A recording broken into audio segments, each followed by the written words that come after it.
What is up, virtual classroom? It is the Mathaholics back at it again with another math tutorial. Today we're going to be learning how to factor.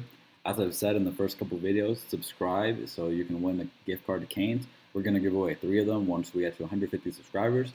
So we only need 149 more, and that one is me on my personal account.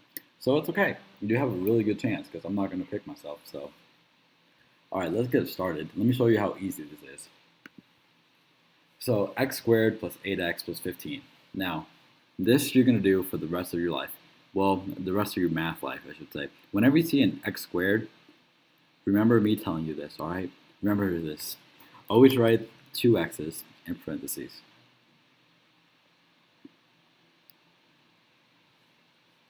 Now, you're going to look for two numbers that add to 8 and multiply to 15. And in a second, well, I'll just show you right now, actually. This is always going to be the way that it's done.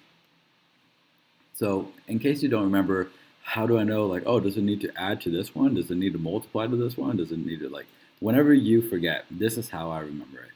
A comes before M in the alphabet. And it's the same way with this problem, or with any factoring problem. Adding the number, the B term right here, always comes before the one that you need to multiply. So as long as you do the separate the x's, and then you remember A comes before M, you'll always know which two numbers you're going to need to add to, and then which numbers you're going to need to be multiplied to. Now let me show you how to do that real fast, in case that confuses you, which if it's your first time seeing this, then it probably did confuse you, but that's okay, because math is confusing, but I'm here so it's not confusing. So I always write the number that I need to be multiplied to off to the side. Now, if the numbers that you need already pop out to you, then fine, good job, you're smarter than everybody else. But if not, then it's okay, because when I was first doing this, they didn't pop out to me either, and now I'm teaching you all how to do this, so there's always steps to this stuff. All right, 15, what two numbers are going to multiply to give me 15? Well, I have 1 and 15, or 3 and 5. Now, do 1 and 15 equal 8? Nope, that equals 16. Do 3 and 5 equal 8? Yes. And why do they need to equal 8? Because that's the number right here that we're adding to. See? All right, so since they're both positive to equal 8, positive 3, positive 5, we're just going to write them in a little bracket, or parentheses, excuse me, plus 3, plus 5. And that is actually the answer right there. If you're wondering, does it matter what order they're in? No, because of the additive property or commutative property. I don't remember the name, but it doesn't really matter what the property is called in this case. Just know that you could have x plus 5 or x plus 3. It doesn't matter the order. You're going to get the same answer. Now, another thing. Let's do one more problem. If you thought that one was easy, then I'm glad, because most problems are going to be like that up until the time that they're not. So just really enjoy them like that. All right, x squared plus 3x minus 10. What did I say is the first thing you do in the last? Well, why is it doing that? Okay, what did I say is the first thing that you do? Write your x's down. X. X. Now, what do we need?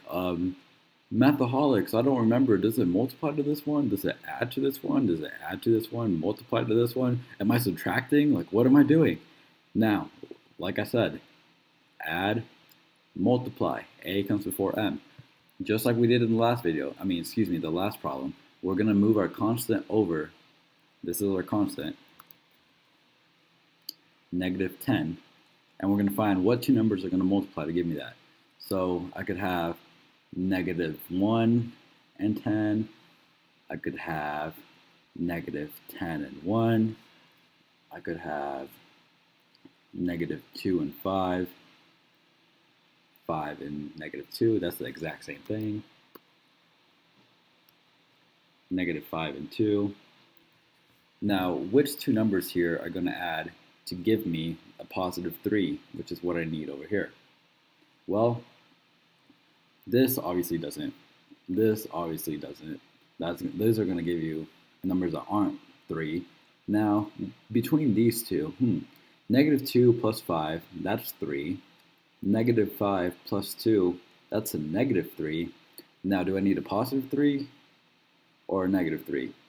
The positive one. So this right here shows us which two numbers we're going to need. So we're going to use the -2 and the 5. X minus 2, x plus 5, and that's going to give us the answers that we need. In fact, that is the whole answer. Now, this you probably don't need to know yet, but just to show you why this works this way. So I'm going to multiply these two terms out. And this, if we did it correctly, it should give us this original problem we had over here. So I don't know if you know how to FOIL yet, because I'm not sure when that's taught, but I'm just going to do a really quick FOILing just to show you. X times x, x squared, plus 5x minus 2x minus 10. So x squared plus 3x, because these two combine to be 3x, minus 10. We see that this is the exact same thing as our original problem, which shows us that this answer right here that I'm about to box in green is the correct answer. I hope you enjoyed that, and I hope you learned. Please leave any suggestions or critiques, anything that you want to leave below in the comment box, and subscribe if you want to have a chance to win the gift card. Thank you very much.